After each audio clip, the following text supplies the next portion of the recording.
A few years ago, I read a tweet that said every white family has a famous ancestor they claim to be related to. Do you guys get this? Yeah. Who? If you have an ancestor, raise your hand. Who? Okay. So can I ask who your family says they're related to? Kingdom Brunel is an engineer in the UK. Okay, I don't know who the fuck that is, but I'm so sorry. I thought you'd be like Jacob Elordi or something. Anyway, I don't know if you guys relate, but my mum, whose great-grandfather was Scottish, told me that we are descended from the most famous Scottish person to ever live, one who has inspired countless plays, novels, and movies. That's right, I am talking about Shrek. No, I'm joking. He's not real. Mum claims that we are related to the eponymous character of the Scottish play. You can't say his name because it's bad luck, but it rhymes with back meth. My Japanese dad, on the other hand, he had no interesting ancestry that we knew of until last year when I went to Japan with Sean McAuliffe for a documentary, and a tiny little Japanese man told me that my dad is 100% descended from samurai. Suck shit back meth. If you don't know samurai, they were honourable warriors. They are hired to defend rich and wealthy lords. They were killing machines, trained in martial arts, and they got to wear cool outfits and live in castles and shit. So this means that I too am descended from samurai. So if you don't laugh, I'll stab you. No, I'm just kidding. I don't have much in common with samurais. For one, I personally hate wealthy lords, especially lords of the land. Landlords, if you will. Though I am similar to samurai in other ways. Like, for one, I did struggle with suicidal ideation for a little while, but I can't tell if that's because I was like dishonouring my family, or if I was just like garden variety hormonal, you know. So you never know. And number two, I have been in a street fight before when I was in my final year of high school. So that's the story I'm telling. For context, I went to an Asian school. Sorry, I went to a selective high school. You know what I mean. To go to the school, you had to take an entry test when you were 12 years old, which whenever I think about like the traumas of going to a selective school, like I'm always like, you know when you hear about like child soldiers and you're like, they were just a kid, like that's how I think of school, but then I realised that's sort of the point. Anyway, some girls who were 12 did really well in those early tests to get to the school, only to realise when they were at the school that they were the dumbest person in the class. And their self-confidence completely tanked, and they spent the rest of the days like smoking cigarettes in the tower and shoplifting from General Pants. That was me. Little 1 teaspoon shorts went missing from General Pants Chatswood. That was me. Anyway, there was one other girl in my year who fit this brief, and I cannot say her real name, but I will say that it is the same name as a very famous dessert company in Australia. But for the purpose of this story, we will call her Häagen-Dazs. Anyway, so Häagen-Dazs was one of the angriest people I'd ever met in my life, and I was obsessed with her. She was like a true emo in that, like, she believed the whole world was like conspiring against her, and like many girls our age in the 2010s, she had formed this barrier between herself and the rest of the world with a giant side fringe. It was awesome. Häagen-Dazs was like a classic hot girl, right? She was like in the cool clique, and just like all the other hot girls, she carried around a 2-litre water bottle, which I realise applies to now, but actually back in like 2011, that was weird. And I will say, like, I think in 2011, like, you actually didn't need to drink as much water. You didn't need to do it. I think that drinking water is a scam. It's invented by Stanley water bottles, and it's okay if your piss is like golden. Like it's a fucking scam. Anyway, That's my conspiracy. So Häagen-Dazs, she was like, had a lot of conviction. She thought she was always right, and she would often have like full-on arguments with the teachers in class, and it usually ended up with her like crying hot tears and the teacher sending her to detention. Then she would drink from her 2-litre water bottle and like rehydrate herself and then just go and skip school for the rest of the day. And often I would go with her because fuck school, school's for nerds. Anyway. In year 11, Mrs. Dazs, who was Hagen's conservative Asian mum, she decided to move Hagen to Melbourne for the fresh start that she needed. But it turns out you can take Häagen-Dazs out of Sydney, but you can't stop the fact she's a fucking psycho. So in Melbourne, like Häagen-Dazs, there's so much I want to say about. No, okay, I'll do it later. Häagen-Dazs fell in with a new social group who were actually like as aggressive as she was and as unhinged as she was, especially when it came to posting status updates on Facebook. I think Facebook status updates could tell you a lot about, like in 2011, you guys have Facebook. You guys still have Facebook. Look at you. Grey hair. I knew I was the youngest person on this lineup when I had the biggest pants.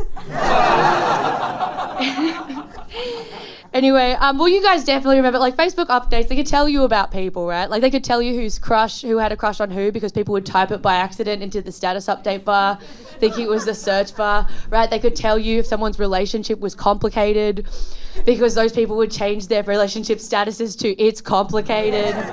It's fucking awesome. But yeah, I think like I was quietly devastated to realise watching Facebook that Häagen-Dazs had left our social group behind her. And a few months after moving, Hagen made a pretty racist post about the Hare Krishnas that would walk down Flinders Street every evening. And like, it was Obama era politics, right? So immediately, me and all our good friends, we started calling her out on being racist. And this caused Häagen-Dazs and all of her new Melbourne friends to comment on our post that we were ugly and that our faces look like dildos, which was like her #1 insult. And I wish, like, going back in time, I'd be like, oh, her face looks like a dildo, well, we're gonna fuck you. Coulda, woulda, shoulda.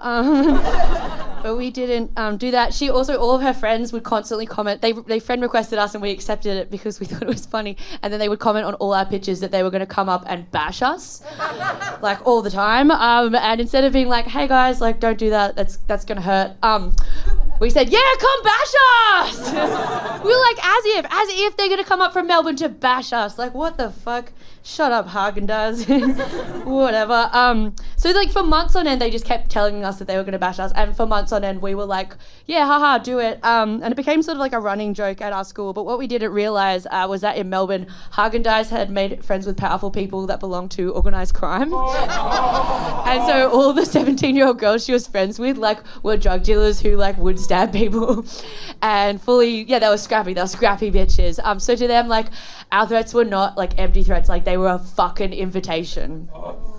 Here's a bit that's not in the auto cue that I'm going to tell real quick. So these, like, she was part of this Asian gang in Melbourne, and the biggest, like, gang scam that they were running was called the iPhone scam. And basically, like, the whole scam was predicated on the fact that, like, you can't tell how old an Asian girl is. Like, you could have a 12-year-old Asian girl or, like, a 50-year-old Asian girl, and, like, you cannot tell what age they are.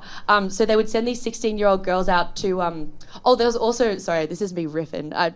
Osha was like, you can riff, and now I'm like, ugh. Anyway, it's fine. Basically, back in the day before Apple stores, which you guys remember, you just had to get, like, iPhones from, like, a mum and pop, like, electronics shop. So what would happen was they would dress girls up in these, like, Apple official T-shirts with, like, lanyards and fake accreditations, and then these, like, 16-year-old girls would go into electronic stores and ask to see their Apple products and ask to, like, take their Apple products to make sure they were, like, certified and legitimate.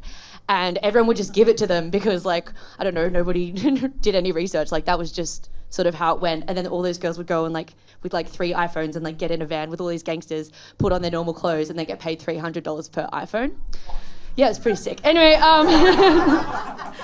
yeah, it was awesome. But they had to do it before they were 18 because, like, when you're 18, you get your record your record gets cleaned. So even if, like, I have a few friends that got arrested when they were, like, 16 for doing the iPhone scam, but they're all, like, judges and lawyers now, so who fucking cares? Anyway, so what I didn't know is that Häagen-Dazs was like doing scam after scam and saving up enough money to come to Sydney to beat us up. So the week before our HSC, we were all pretending to study at a tutoring centre in Epping called Matrix.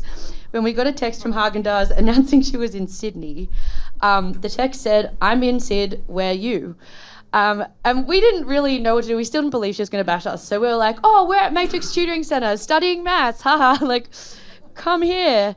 And we were also like, we'll just talk to her, right? Like, because we're like normal little nerds. Like, bashing did not occur to us, but we were wrong. In half an hour, Häagen-Dazs and her crew of delinquents arrived, and they were raiding out the front for us to come out of our nerd hiding spot and face them. Häagen-Dazs was there with her fringe and an Adidas tracksuit, and she was standing in what could only be described as like a pyramid formation. So she was flanked by like a gang of tiny, like 18-year-old Asian girls in high heels and corsets with the longest nails I've ever seen. And then the back row was just like a bunch of older guys, also in tracksuits. And it would have been much scarier had they not been dressed as a breakdancing crew who needed to get to the semi-finals. Anyway, she was sort of like, "Way to fight you," like very aggressive, right? And we were also like, we were in our group and it was every student in the tutoring centre. So it was just a bunch of like 13 to 18-year-old Asian kids kind of just like full dweebs, just being like, okay. And me and my friends were like, "Yeah, well, like, come fight us then." But like by that, like, you know, the facade had completely dropped. We were fucking terrified. And it just became this sort of Mexican standoff. Like, we were just, nobody moved. Everyone was just staring at each other. And then our friend had started videoing the fight on his LG Shine phone. He sort of like thought he was a bit of a documentarian, so he was like getting in and out of people's faces. And I just want to talk about the LG Shine for a second because nobody seems to remember how good that phone was. It was a phone that when you shut it like this, it became a mirror. So you could do your makeup and it was the first front-facing camera phone. Anyway, that doesn't matter. Don't improv, Nina, don't improv. So he was using his LG Shine and he starts like videoing in and out of our faces, and then he creeps over to Häagen-Dazs' gang and he starts getting up in their shit. And Häagen-Dazs was like, "Is this guy fucking filming us?" Oh wait, we all watched as he approached them like a lamb to slaughter. All right, wait. When they noticed him, everything happened very quickly. "Is he fucking filming us?" Häagen-Dazs asked. Then 4 of her cronies jumped on top of this guy, smashed his phone and started scratching the shit out of his face with their nails. Suddenly, other girls ran towards us. They pinned down 2 of my friends and began beating them up. I didn't know what to do, but no one had started on Häagen-Dazs yet, or me for that matter. So, fueled by adrenaline, I ran towards her and then panicked because I'd never been in a fight before. I stuck out my leg and I kicked her square in the vagina.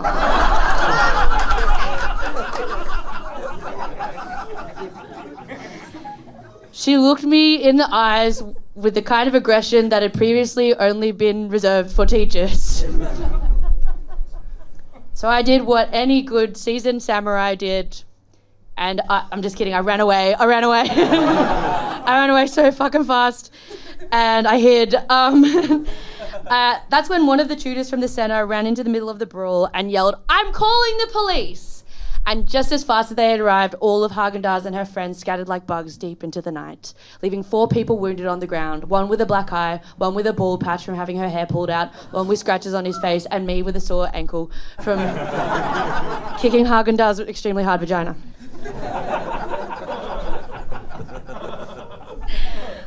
We watched as our friends went to hospital, and then the rest of us got in another friend's car and we drove to McDonald's for McFlurries. I don't know what happened to Häagen-Dazs because she's blocked me on Facebook. I guess you could say it's complicated. But I do know that her current profile picture is like her in a dress with a giant cross next to her. So I think she's really into Jesus. So maybe I kicked the fear of God into her pussy. Who knows? Anyway, this might be rude to say, but I don't think ancestors count for that much. Like, I think people are mostly products of their immediate environment. Like, going to a selective school that makes you feel dumb every day will do irreparable damage to your psyche. But look, if ancestors do count, And if history is really doomed to repeat itself, when it comes time for me to usurp the throne, you can bet my predecessor is going down with a kick in the cunt. Thank you. Nino Oyama, you fucking did it.